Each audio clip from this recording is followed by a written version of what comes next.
ಹೇಳುವುದನ್ನು ನಾನು ಒಂದು ಲೈನಲ್ಲಿ ಹೇಳಿ ಮುಗಿಸ್ತೇನೆ. ಏನದು?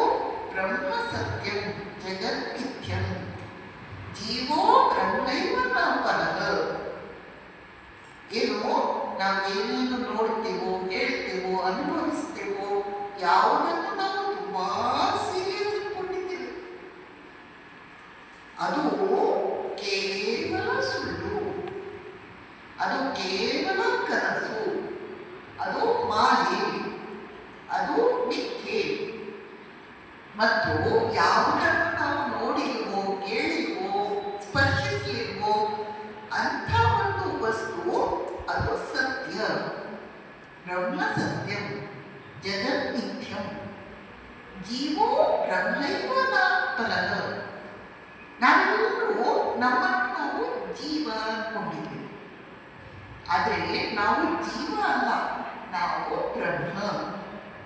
ನಾವು ಬ್ರಹ್ಮವೇ ಆಗಿದ್ದೀವಿ, ನಾವು ಜೀವ ಅಲ್ಲ. ಇದು ಹೈಯೆಸ್ಟ್ ಫಿಲಾಸಫಿ.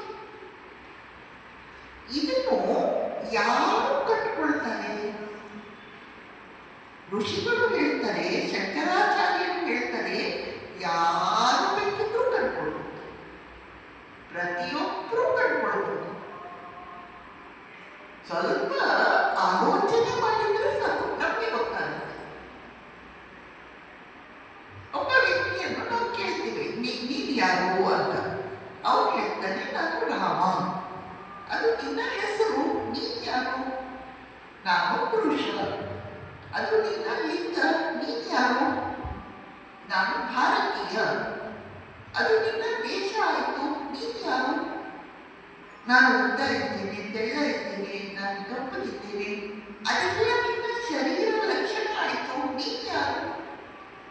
ನಾನು ವಿದ್ಯಾ ಗುರುವಿನ ಶಿಷ್ಯ, ಅದು ನಿನ್ನ ಸಂಪ್ರದಾಯ ಆಯಿತು, ನೀನು ಯಾರು? ಪ್ರತಿ ಸಲ ಗುರು ಶಿಷ್ಯನಿಗೆ ನೀನು ಯಾರು, ನೀನು ಯಾರು ಅಂತ ಕೇಳ್ತಾ ಬಂದ.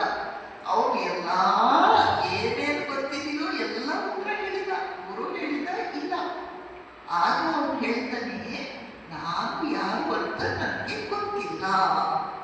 ಇದೇ ಸರಿಯಾದ ಉತ್ತರ. ನಮಗೆ ನಾವು ಯಾರು ಅಂತ ಗೊತ್ತಿಲ್ಲ.